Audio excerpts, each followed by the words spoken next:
Thank you very much. Yeah, look, I thought my children could shed more light on this than perhaps I had initially assumed, so I tried them out last night. You might be familiar with a certain kind of argument. I'm going to stand at the lectern because that's my familiar habitat. I like these people who can roam around TED Talks, but I can't do that. I can stay at my lectern. You might be familiar with a certain kind of argument, which my children articulated to me last night, my daughter, in fact, my 10-year-old daughter. And she said that normally you wouldn't say of children, this is my gloss on her, you wouldn't say of children that they're blameworthy. Or if you did, you'd only say it in a very limited sense. And the reason for that is they don't fully understand the consequences of their actions. Have you heard that before? I think that's actually probably right, but it begs further questions, such as what is it that makes someone able to understand the consequences of their actions and in such a way that makes them feel morally responsible? And I think some of the answers to that might surprise you, although they will make sense to your common intuitions, I think, once I spell them out. I'm one of those people who thinks that children are capable of much more than we often give them credit for, although I don't think they come into the world knowing everything. I think their lives are emotionally rich and morally rich. I think they're actively trying to make sense of the world, and they have the cognitive machinery to do that much earlier than many people give them credit for. So for me, a question arose in a certain context, and that question was, when are children to blame for their actions? Before I trained in developmental science, I spent some time in the juvenile system, not for the reasons that you might assume. I was young, and I was keen, and I was impressionable. I was trying to understand, because it concerned me, for moral and emotional reasons, how children became so screwed up. I made the following observation. No one who reasonably considered the facts could reach a conclusion that the majority of kids in the juvenile system could be held morally responsible for their actions, which were generally property crimes and acts of impulsive violence. The circumstances of these kids' development were deplorable and heartbreaking, and like many social workers that I met, I was inclined to say that of a certain kind of child in a certain kind of environment, it was almost inevitable that they would behave in ways that we perceive to be morally defunct.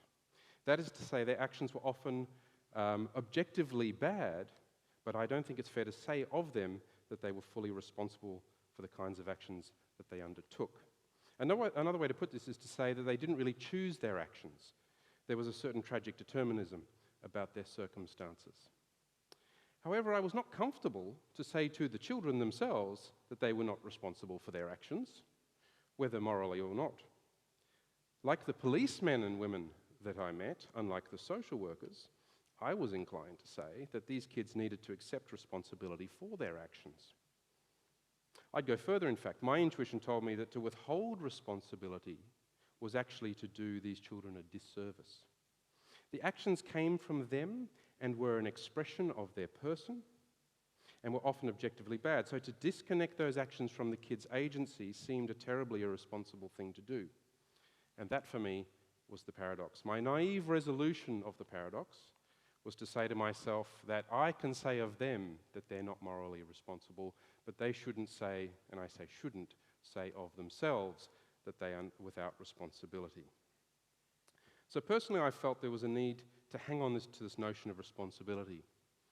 Practically, I wanted to drive a wedge between responsibility and blame. I didn't want these kids to be blameworthy, and so that forced me personally to grapple with the question of whether children should be blameworthy or not, and much of that is in the background of the research that I do, although it may not seem that that's actually what I'm pursuing.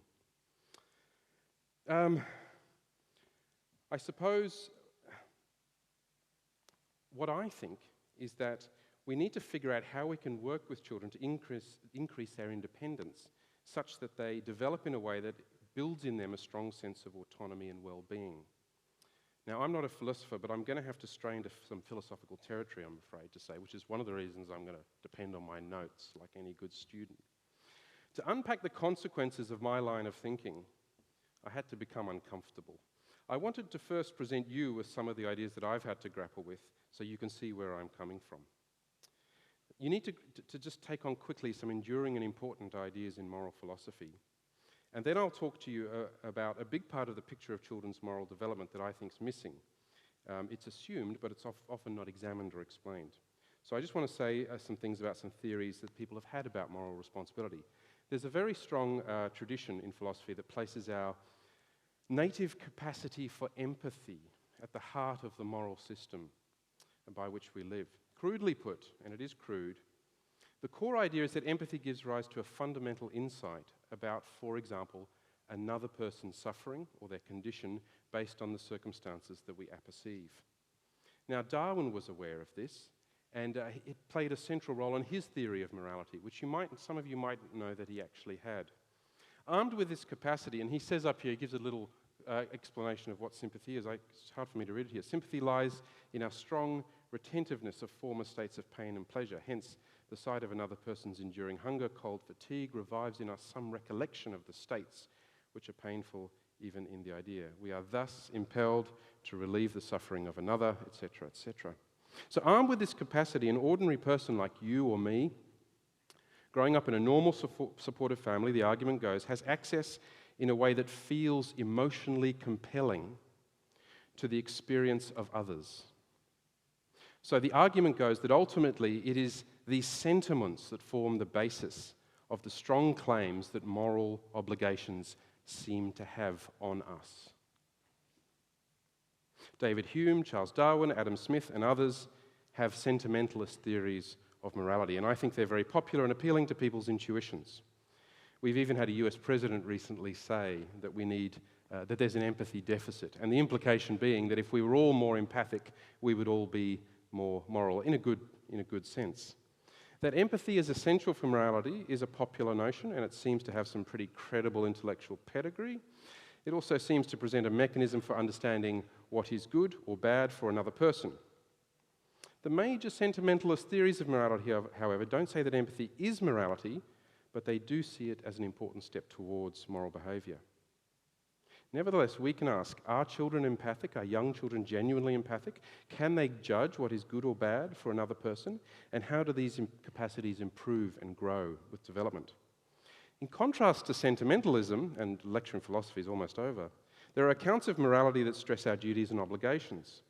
So in the case of Immanuel Kant's ethics, there are obligations that we all experience which extend naturally from reason. So to know certain things is to be compelled to act in a certain kind of way. In this framework, our intentions take on a special significance because it is only the motives underpinning an action rather than the outcome of that action that can be truly said to be representative of an actor's moral stance or commitments.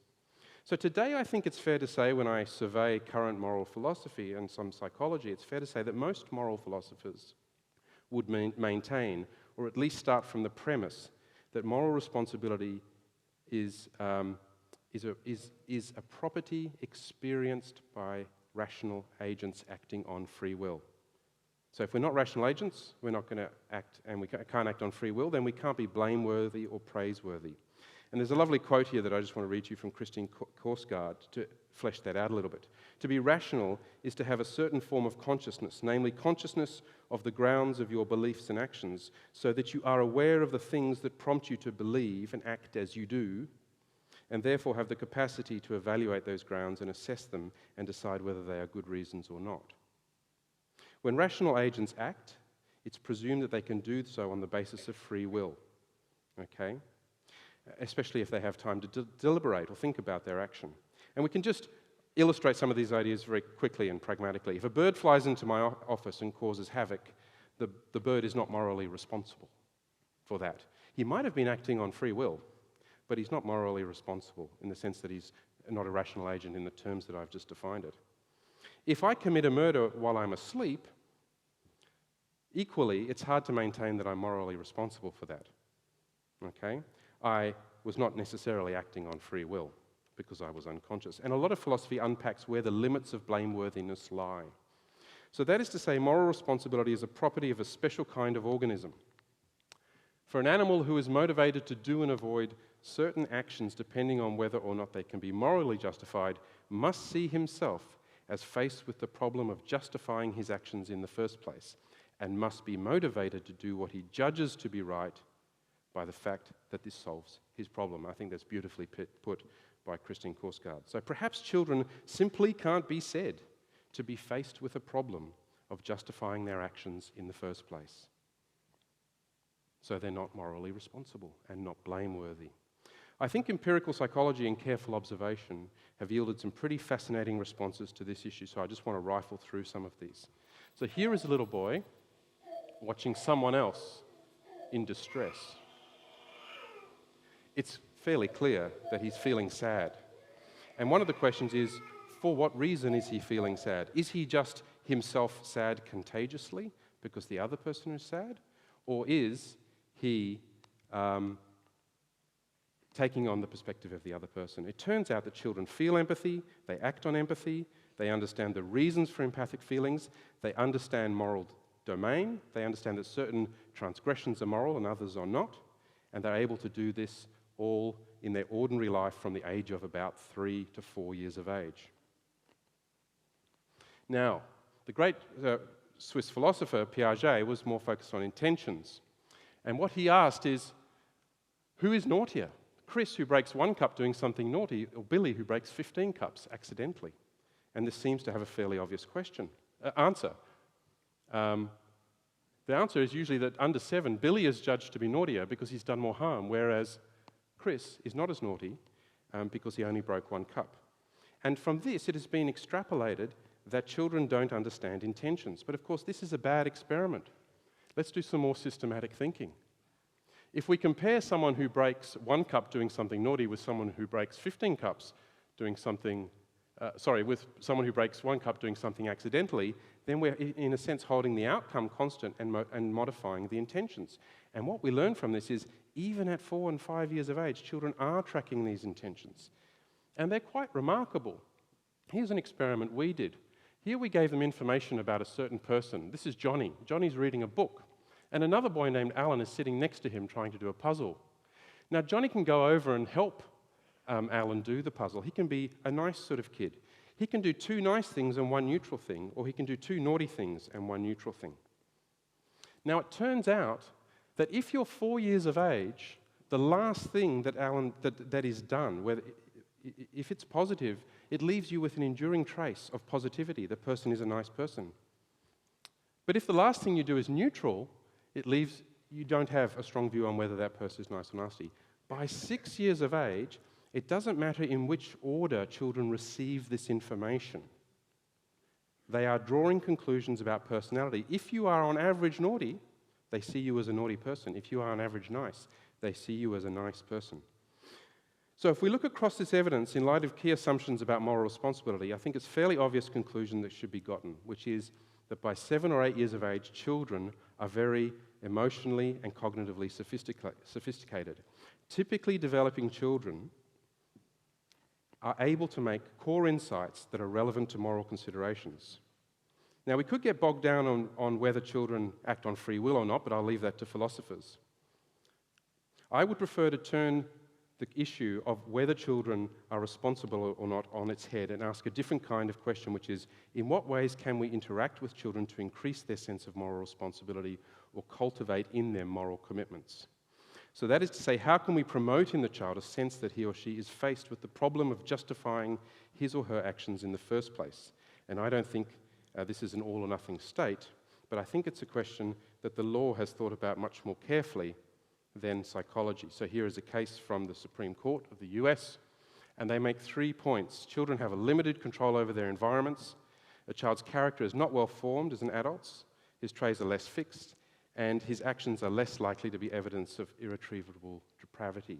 Now, I think lawyers think very clearly about the reasons children act, but not about the consequences of that. So let me just say 2 quick things about that.